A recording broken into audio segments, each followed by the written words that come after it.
Class 12 অর্থাৎ দ্বাদশ শ্রেণীর ছাত্রছাত্রী বন্ধুরা, তোমাদেরকে আমাদের এনজয় এক্সাম ইউটিউব চ্যানেলে স্বাগত জানাই। তোমাদের যাদের সংস্কৃত বিষয়টি রয়েছে, তোমাদের জন্য আজকের আমাদের বিশেষ প্রশ্ন উত্তর ভিডিও। এখানে বলা প্রতিটি প্রশ্ন এবং উত্তর অত্যন্ত গুরুত্বপূর্ণ তোমাদের পরীক্ষার জন্য, তাই ভিডিওটি প্রথম থেকে শেষ পর্যন্ত দেখার চেষ্টা করবে। দেখো, প্রত্যেকটি প্রশ্নে যেহেতু উত্তর সহ আমরা আলোচনা করে দেব, তাই তোমাদের সময় নষ্ট একেবারেই হবে না। আর এখান থেকেই তোমরা ভালোভাবে প্র্যাকটিস করতে পারবে। খুব ভালোভাবে প্র্যাকটিস করো, because practice makes a man perfect. আর শেষ মুহূর্তে পরীক্ষা আর বেশি দূরে নয়, আর পরীক্ষার সময় স্মার্ট পদ্ধতিতে পড়াটাও অনেকটাই নাম্বার তোলার ক্ষেত্রে জরুরি। গাধার মতো পরিশ্রম না করে স্মার্ট পদ্ধতিতে পড়াশোনা করতে চাইলে আমাদের চ্যানেলটি সাবস্ক্রাইব করে রাখতে পারো, আমাকে তোমরা ফ্রেন্ড বানাতে পারো। তোমাদের সাথে রয়েছে আমি সুরজিৎ স্যার, তোমাদের সুরজিৎ স্যার, সুরজিৎ কর্মকার। তো অবশ্যই প্রথম থেকে ভিডিওটা শেষ পর্যন্ত দেখবে, তোমার বন্ধুদেরকেও ভিডিওটা একটু শেয়ার করে দেবে। প্রত্যেকটি প্রশ্ন অত্যন্ত গুরুত্বপূর্ণ, পারলে খাতায় লিখে প্র্যাকটিস করতে পারো। প্রথম প্রশ্ন দেখো, চম্পু শব্দের অর্থ কী? অত্যন্ত গুরুত্বপূর্ণ প্রশ্ন। দেখো, চম্পু শব্দের অর্থ হলো গদ্য পদ্য মিশ্রিত কাব্য। ওকে, নেক্সট 2 নম্বর প্রশ্ন দেখো, নাক শব্দের সংস্কৃত প্রতিশব্দ কী হবে? অত্যন্ত গুরুত্বপূর্ণ। নাক শব্দের সংস্কৃত প্রতিশব্দ হবে, উত্তর হবে নাকলোক অর্থাৎ স্বর্গলোক, অর্থাৎ অপশন নাম্বার ডি। আর তোমাদেরকে জানিয়ে রাখি, এই যে প্রশ্নপত্রটা তোমরা দেখছো, এর বড় প্রশ্ন ছোট প্রশ্ন সব প্রশ্ন কিন্তু আমরা দেখাবো। এই যে প্রশ্নপত্র, এই প্রশ্ন তোমাদের 90% আসার চান্স রয়েছে পরীক্ষায়, তাই অবশ্যই ভালো করে দেখো। প্রথম প্রশ্ন 3 নম্বর প্রশ্ন দেখো, অলি পর্বার পিতা ছিলেন একজন কি?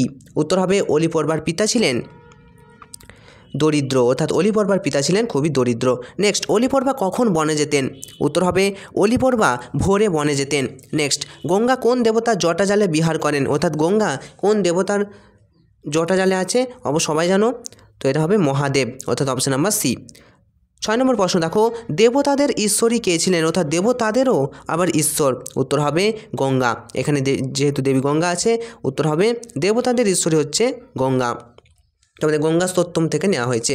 নেক্সট, শ্রীমদ্ ভগবদ্গীতায় কার উপদেশ লিপিবদ্ধ আছে? অত্যন্ত ইম্পর্টেন্ট, শ্রীমদ্ ভগবদ্গীতায় শ্রীকৃষ্ণের উপদেশ লিপিবদ্ধ আছে, আর এই উপদেশগুলো বলেছিল অর্জুনের প্রসঙ্গে, তাহলে উত্তর হবে শ্রীকৃষ্ণ। নেক্সট, কর্তব্যকর্ম কোন অবস্থায় করা উচিত? কর্তব্যকর্ম কেমন করে করা উচিত? উত্তর হবে অনাসক্ত হয়ে। তো এখানে কোনটা হবে? Option number B. নেক্সট প্রশ্ন 9 নম্বর প্রশ্ন, দবিয়সী শব্দের অর্থ কী? অত্যন্ত গুরুত্বপূর্ণ। দেখো, দবিয়সী শব্দের অর্থ হলো দূরে, অর্থাৎ অপশন নাম্বার বি। নেক্সট প্রশ্ন, বাসন্তিক স্বপ্নমে রাজার নাম কি? খুবই গুরুত্বপূর্ণ। দেখো, বাসন্তিক স্বপ্নমে রাজার নাম জানতে বলেছে, তো রাজার নাম ইন্দ্র বর্মা, আর কৌমুদীর পিতার নাম ছিল ইন্দ্র শর্মা। নেক্সট, উদ্বাহ শব্দের অর্থ কী? উত্তর হবে উদ্বাহ শব্দের অর্থ হলো বিবাহ। নেক্সট, ইন্দু শর্মার কন্যার নাম কি? অত্যন্ত গুরুত্বপূর্ণ, বলো ইন্দু শর্মার কন্যা কে ছিল? অবশ্যই কৌমুদী, তাই কৌমুদীর পিতা ছিল ইন্দু শর্মা, আবার ইন্দু শর্মার কন্যা কৌমুদী। ওকে, এরপর দেখো নেক্সট প্রশ্ন, মেঘদূত গীতিকাব্যের রচয়িতা কে? মেঘদূত সবাই জানো, মহাকবি কালিদাস। নেক্সট প্রশ্ন, তাহলে মেঘদূত গীতিকাব্যের রচয়িতা হলো মহাকবি কালিদাস। নেক্সট, ভারতীয় জ্যোতির্বিজ্ঞানের ইতিহাসে এমন একজন বিখ্যাত জ্যোতির্বিদের নাম লেখো। তাহলে ভারতীয় জ্যোতির্বিজ্ঞানের ইতিহাসে একজন বিখ্যাত জ্যোতির্বিদ কী হবে? 4টে অপশনের মধ্যে কোনটা হবে বলে মনে হচ্ছে? বলো, উত্তর হয়ে যাবে আর্যভট্ট। ভারতীয় জ্যোতির্বিজ্ঞানের ইতিহাসে একজন বিখ্যাত জ্যোতির্বিদ হলেন আর্যভট্ট। নেক্সট, পঞ্চসিদ্ধান্তিকার রচয়িতা কে? পঞ্চসিদ্ধান্তিকা কি উত্তর হবে? বরাহমিহির। অবশ্যই পঞ্চসিদ্ধান্তিকার রচয়িতা হয়ে যাবে বরাহমিহির। ওকে, তাহলে এই যে 15টা প্রশ্ন তোমাদেরকে বললাম, এই 15টা প্রশ্নের মধ্যে তোমরা কতগুলো পারলে নিজেরা, সেটা অবশ্যই তোমরা কমেন্ট করে জানাবে। চলো নেক্সট 2 নম্বরের প্রশ্ন আমরা দেখে নেব। 2 নম্বর প্রশ্ন দেখো, আর্যাবর্তে কুলনারীরা কেমন ছিল? অত্যন্ত গুরুত্বপূর্ণ প্রশ্ন। তো উত্তর দেখো, আর্যাবর্তে কুলনারীরা ছিল সুমঙ্গলা এবং রসালো আঁখের মতো রসময়ী। তাহলে আর্যাবর্তে কুলনারীরা কেমন ছিল? কবির চোখে আর্যাবর্তে কুলনারীরা ছিল সুমঙ্গলা এবং রসালো আঁখের মতো রসময়ী। নেক্সট প্রশ্ন দেখো, ফাল্গুন মাসে বৃক্ষের শাখা কেমন থাকে? ফাল্গুন মাসে বৃক্ষের শাখা কেমন থাকে? উত্তর দেখো, ফাল্গুন মাসে বৃক্ষ শাখা থাকে বিপল্লবা, অর্থাৎ পত্রহীন। ওকে, চলো নেক্সট প্রশ্ন, অয়রজনক বলতে কাদের কথা বলা হয়েছে, বা অয়রজনক বলতে মানে কাদের পিতার কথা বলা হয়েছে? উত্তর দেখো, অয়ারজনক বলতে কশ্যপ এবং অলিপর্বার পিতার কথা বলা হয়েছে। নেক্সট, তস্য দূরমেদং নাসিত কার সম্পর্কে বলা হয়েছে? তস্য দূরমেদং নাসিত, প্রশ্ন ভালো করে দেখবে তারপর উত্তর দেখো। তস্য দূরমেদং নাসিত, এখানে বনগতা গুহা পাঠ্যাংশে অলিপর্বার ভাই কশ্যপের কথা বলা হয়েছে। প্রভূত ধনসম্পদ থাকায় কোনো বস্তুই তার দূরসদম ছিল না, অর্থাৎ অপ্রাপ্ত ছিল না কশ্যপের কাছে, তার জন্য বলা হয়েছে তস্য দূরমেদং নাসিত। তাহলে গদ্যাংশ থেকে তোমাদের 4টে অপশান থাকবে, 3টে কিন্তু করতে হবে, 3টে তোমাদের করতে হবে। আচ্ছা এবার দেখো পদ্যাংশ থেকে যে কোনো 3টি তোমাদের করতে হবে, 4টে প্রশ্ন কিন্তু থাকবে। বলা হয়েছে অলকানন্দা কে? উত্তর কী হবে? অলকানন্দা। শঙ্করাচার্যের জগতের বুকে প্রবাহিত গঙ্গাকে অলকানন্দা বলেছেন। গঙ্গোত্রীর দেখো কাছে গঙ্গার যে 4 ধারার মধ্যে একটি ধারা হচ্ছে অলকানন্দা, তাহলে গঙ্গারই 4টে ধারার মধ্যে একটা ধারা অলকানন্দা। ওকে, চলো নেক্সট প্রশ্ন। ইহলোকে কে পতিত হয় না? দেখো ইহলোকে কে পতিত হয় না? উত্তর হবে, ইহলোকে যারা গঙ্গাকে প্রণাম করে তারা কখনো ইহলোকে পতিত হয় না, অর্থাৎ যারা গঙ্গাকে প্রণাম করে তারা ইহলোকে পতিত হয় না। ওকে, চলো নেক্সট প্রশ্ন। শ্রীকৃষ্ণ কেন কর্মে ব্যাপৃত থেকেছেন? খুবই ইম্পর্টেন্ট প্রশ্ন দেখো। উত্তর হবে, শ্রীকৃষ্ণ অর্জুনকে বলেছেন যে তিনি কর্ম করলে সাধারণ মানুষও কর্ম করবেন, তাই তিনি কর্মে ব্যাপৃত থেকেছেন, অর্থাৎ তিনি নিজে যদি কর্ম করেন তাহলে সাধারণ মানুষও তার উদাহরণস্বরূপ কর্ম করবেন। ওকে, আর সেই জন্যই শ্রীকৃষ্ণ বলেছেন যে তিনি কর্ম করলে সাধারণ মানুষ কর্ম করবেন, আর সেই জন্যই শ্রীকৃষ্ণ কর্মে ব্যাপৃত থেকেছেন, অর্থাৎ কর্ম করে যাচ্ছেন।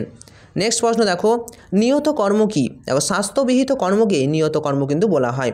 ওকে, চলো নেক্সট দেখো, নাট্যাংশ যে কোনো 3টে তোমাদের করতে হবে, 4টে দেওয়া থাকবে নাট্যাংশ থেকে তোমাদের যে নাটকটি রয়েছে। প্রথম প্রশ্ন দেখো,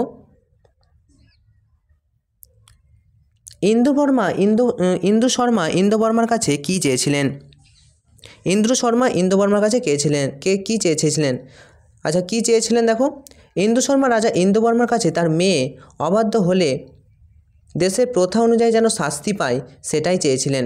তাহলে কৌমুদীর বিরুদ্ধে তার বাবা রাজার কাছে বিচার চেয়েছিলেন, এটাই বলতে পারো। তাহলে ইন্দু শর্মা রাজা ইন্দুবর্মার কাছে তার মেয়ে যদি অবাধ্য হলে দেশের প্রথা অনুযায়ী যেন শাস্তি পায় সেটাই কিন্তু চেয়েছিলেন। নিষ্ঠুর পিতা। আচ্ছা চলো নেক্সট আমরা চলে আসবো, ইন্দু শর্মার দুঃখের কারণ কি? ইন্দু শর্মার দুঃখের কারণ কি? উত্তর দেখো, ইন্দু শর্মার দুঃখের কারণ হলো যে ইন্দু শর্মা তার মেয়ে কৌমুদী কোথার অবাধ্য হতে পারে ভেবে দুঃখ পেয়েছিলেন। নেক্সট, ইন্দ্রবর্মা প্রমোদকে কী নির্দেশ দিয়েছিলেন? দেখো রাজা ইন্দ্রবর্মা তার অনুচর প্রমোদকে নগরের পথে পথে যেতে বলেছিল, কারণ ইন্দ্রবর্মা বিবাহ উপলক্ষে নগরের যুবকদের দুঃখ ভোলাতে চেয়েছিলেন, সেই কারণেই এমন নির্দেশ দিয়েছিলেন। নেক্সট, কনকলেখা কিভাবে রাজার মনে উৎকণ্ঠা দূর করেন? উত্তর দেখো, ভাবী স্ত্রী কনকলেখা রাজা ইন্দ্রবর্মাকে বলেছিলেন যে 4টি দিন অতি সত্বর 4টি রাত নিদ্রার মাধ্যমে কেটে যাবে, আর এভাবেই ভাবী স্ত্রী কনকলেখা রাজা ইন্দ্রবর্মাকে মনের উৎকণ্ঠা দূর করেছিলেন।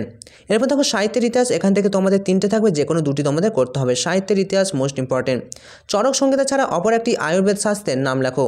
উত্তর দেখো, চরক সংহিতা ছাড়া অপর একটি আয়ুর্বেদ শাস্ত্র হলো সুশ্রুত সংহিতা। খুব ভালো করে মনে রাখো, সুশ্রুত সংহিতা একটি আয়ুর্বেদ শাস্ত্র। নেক্সট প্রশ্ন চলে আসবো, আয়ুর্বেদের উৎস কোন বেদ? উত্তর হবে, আয়ুর্বেদের উৎস হচ্ছে ঋগ্বেদ। সরি, আয়ুর্বেদের উৎস হবে অর্থবেদ, মনে রাখবে আয়ুর্বেদ এটার উৎস হচ্ছে অর্থবেদ থেকে। নেক্সট প্রশ্ন দেখো, মন্দাকান্তা ছন্দে রচিত গীতিকাব্যের নাম লেখো। মন্দাকান্তা ছন্দে রচিত গীতিকাব্যের নাম হলো মেঘদূত।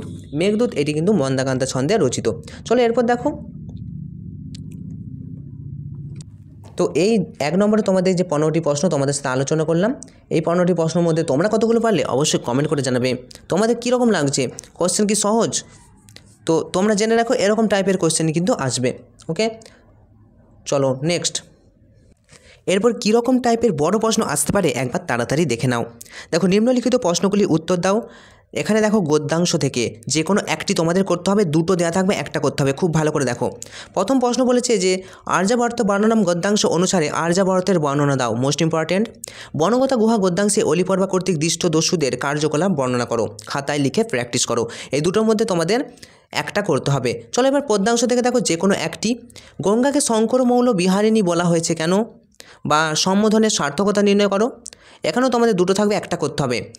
আর পরেরটা দেখো কর্মযোগ থেকে নেওয়া হয়েছে। ভগবান শ্রীকৃষ্ণ অর্জুনকে কিভাবে কর্তব্যকর্ম করতে বলেছেন, মানুষ কখন পরমাত্মা বা মোক্ষ লাভ করেন। তো এই প্রশ্নটাও কিন্তু অত্যন্ত গুরুত্বপূর্ণ। এবার দেখো নাট্যাংশ থেকে কীরকম টাইপের প্রশ্ন। নাট্যাংশ থেকে দেখো বাসন্তিক স্বপ্নম নাট্যাংশের নামকরণের সার্থকতা আলোচনা করো। অত্যন্ত গুরুত্বপূর্ণ, এখানেও দুটো করতে হবে। আর একটা দেখো বাসন্তিক স্বপ্নম নাট্যাংশে কনক লেখার সঙ্গে বিবাহ প্রসঙ্গে রাজা ইন্দ্রবর্মার আবেগের বর্ণনা দাও। তো এখান থেকেও এই দুটোর মধ্যে তোমাদের একটা করতে হবে। এবার দেখো সাহিত্যের ইতিহাস মোস্ট ইম্পর্টেন্ট, ফুল নাম্বার তুলতে গেলে সাহিত্যের ইতিহাস পড়তে হবে। দেখো যে কোনো একটি, এখানেও কিন্তু তোমাদের 5 নম্বরে একটি। প্রথম প্রশ্ন দেখো কালিদাসস্য সর্বস্ব অভিজ্ঞান শকুন্তলম। কালিদাসের সর্বস্ব রচনা অভিজ্ঞান শকুন্তলম, এটা তোমাদের আলোচনা করতে বলছে। আর ভারতীয় আয়ুর্বেদ শাস্ত্রের ইতিহাসে চনক সংহিতার অবদান আলোচনা করো। এই দুটোর মধ্যে একটা করতে হবে। এবার ভাব সম্প্রসারণ এরকম আসে, দেখে নাও। কর্মেন্দ্রিয়ানি সংযম জ আস্তে মনসা স্মরণ ইন্দ্রিয়ার্থান বিমূলাত্মাং মিথ্যাচার ও সউচ্চতে। এই ভাব সম্প্রসারণগুলো তোমাদের করতে হবে। এরপর দেখো আরেকটি প্রশ্ন দেওয়া রয়েছে পতিতুদ্ধারিণী জাহ্নবী গঙ্গে। তো তোমরা খাতায় লিখে প্র্যাকটিস করতে থাকো। 3 নম্বর দেখো নিম্নলিখিত পদগুলি কারক সহ বিভক্তি নির্ণয় করো। এরকম তোমাদের 3টে থাকবে, 4টে থাকবে, 3টে করতে হবে। কীরকম বলেছে দেখো বিদ্যান সর্বস্থাং পূজিতং কৃষ্ণ কৃপণং ধিক কে শিশু চর্মরি হানি শোকেন দুঃখম। তো এই যে দেখতে পাচ্ছ তোমরা, এগুলো কারক বিভক্তি নির্ণয় করতে হবে। তো তোমাদের বইয়ে যে কারক বিভক্তি আছে সেই চ্যাপ্টার থেকে এগুলো প্র্যাকটিস করো। বিগ্রহ সহ সমাসের নাম দেখো প্রিয়ংবদা, প্রিয় ভাষিনী, প্রিয় কথা বলে যে প্রিয়ংবদা। তো এটাকে সংস্কৃত তোমাদেরকে করতে হবে, তারপর তোমরা কিন্তু এগুলো সমাসটা লিখবে। কি সমাস হচ্ছে পিতাম্বর, পিতম অম্বর যাস্য স, পিত অম্বর যাস্য স পিতাম্বর, বহুব্রীহি সমাস হবে এরকম করে। অনুশিখম, অনুশিবম। ওকে, আচ্ছা নেক্সট দেখো নিম্নলিখিত অর্থযুগলের অর্থ পার্থক্য দেখাও। শব্দযুগলের অর্থ পার্থক্য দেখো আচার্যা কি আর আচার্যানি কি, পূর্বাহ কি আর পূর্বহ কি, অর্থী অর্থবান, এই দুটোর আলাদা আলাদা অর্থ তোমাদের করতে হবে। এখান থেকে তোমাদের 3 নম্বর কিন্তু 4টে থাকবে, এই 3টে থাকবে, 2টি করতে হবে। এক কথায় প্রকাশ দেখো দ্বিতে অভত্যং প্রমাণ, এটা হবে দৈত্য।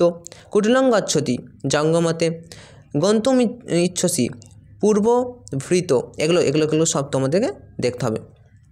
পরিনিষ্ঠিত রূপ দেখো যে কোনো 3টি ভালো করে দেখে নাও, এগুলো সাজেশন হিসেবে নাও। তো দেখতে পাচ্ছ ধাতু সূর্যযুক্ত, নিপ সূর্যা, ক্রিযুক্ত, এটা কর্তা আছে, কর্তি, এগুলো সব দেখবে তোমরা। হ্যাঁ অনস্ক্রিন তোমরা দেখতে পাচ্ছ, আমি আর বলছি না। আচ্ছা এরপর দেখো যে কোনো একটি প্রশ্নের উত্তর দাও। ভাষাতত্ত্বের ইতিহাসে সংস্কৃত ভাষার গুরুত্ব অত্যন্ত গুরুত্বপূর্ণ, খুব ভালো করে স্টার মার্ক করে প্রশ্নটা লিখো। আর কেন্তুম এবং শতম গুচ্ছ সম্পর্কে আলোচনা করো এবং উদাহরণ সহ এদের পরিচয় দাও। কেন্তুম গুচ্ছ, শতম গুচ্ছ খুব ইম্পর্টেন্ট। আচ্ছা এরপর দেখো সংস্কৃত অনুবাদ, তোমাদের সংস্কৃত অনুবাদও কিন্তু আসবে। কীরকম ভাগীরথী তীরে গির্ধকূট নামে পাহাড়ে এক বিশাল পাকুর গাছ ছিল। তো দেখতে পাচ্ছ, এটা আমি আর পড়ছি না, সময় নষ্ট হবে। তো এটা অনস্ক্রিন তোমরা দেখতে পাচ্ছ, পারলে স্ক্রিনশট নিয়ে নাও। তো এটাকে সংস্কৃতে তোমাদের অনুবাদ করতে হবে, অথবা 2টো থাকবে, একটা করতে হবে 5 নম্বরে। আর একটি যেটি প্রশ্ন যে কোনো একটি বিষয়ে সংস্কৃতে নিবন্ধ রচনা করো। দেখো খুব ইম্পর্টেন্ট, স্টার মার্ক করো। ছাত্রজীবনম, ছাত্রজীবন নিয়ে যে কোনো একটি, 3টে থাকবে, একটি করতে হবে, তো কোনো ব্যাপার না। উৎসব আর পরিবেশ দূষণম, তো এগুলো যে কোনো একটা তোমাদের করতে হবে। তো এই ছিল তোমাদের জন্য আজকের আমাদের বিশেষ মডেল প্রশ্নপত্র। আমরা এইটি আজকে ছিল সেট নাম্বার 3। আমরা এর আগে সেট নাম্বার 1 এবং সেট নাম্বার 2 আলোচনা ইতিমধ্যেই করে দিয়েছি। সেই প্রশ্নগুলো দেখে তোমরা প্র্যাকটিস করতে থাকো, because practice make a man perfect. উচ্চ মাধ্যমিকে তারাই ফার্স্ট হয়, র্যাঙ্ক করে যারা উচ্চ মাধ্যমিক পরীক্ষাটাকে বাড়িতে বা যেখানেই হোক অন্ততপক্ষে 50 থেকে 60 বার দেয়। প্র্যাকটিস করো, প্র্যাকটিসের বিকল্প কিছু নেই। আর প্র্যাকটিসের জন্য আমরা রয়েছি এনজয় এক্সাম। তো আমাদের এই চ্যানেলে, তোমরা চ্যানেলে নতুন হলে চ্যানেলটা সাবস্ক্রাইব করো। এরপর দেখো একটু নিচের দিকে স্ক্রল ডাউন করো, এই চ্যানেলে দেখো প্লেলিস্ট বলে একটা অপশান রয়েছে, প্লেলিস্টে ক্লিক করবে। প্লেলিস্টে ক্লিক করলে তোমাদের সামনে এরকম একটা ইন্টারফেস চলে আসবে এবং তোমরা একটু নিচের দিকে স্ক্রল ডাউন করে দেখো ক্লাস 12 বলে একটা অপশান রয়েছে, তোমাদের জন্য প্লেলিস্ট বানানো হয়েছে। ক্লাস 12 সংস্কৃত সাজেশন 2025, জাস্ট এখানে ক্লিক করো এবং এখানে ক্লিক করে দেখো তোমাদের জন্য আগেই সংস্কৃত সেট 2 সেট 1 আমরা আলোচনা করে দিয়েছি। তো এগুলোও তোমরা একবার প্র্যাকটিস করে নাও, because practice make a man perfect. তোমাদের সাথে ছিলাম আমি সুরজিৎ কর্মকার, তোমাদের সুরজিৎ স্যার। ভিডিও ভালো লাগলে অবশ্যই লাইক করো, বন্ধুদেরকে একটু ভিডিওটা শেয়ার করে দাও যাতে আমরা সবার কাছেই পৌঁছতে পারি। Thank you for watching. তোমাদের পরীক্ষা ভালো হবে এই শুভকামনা জানিয়ে আজকের মতো ভিডিওটা এখানেই শেষ করছি।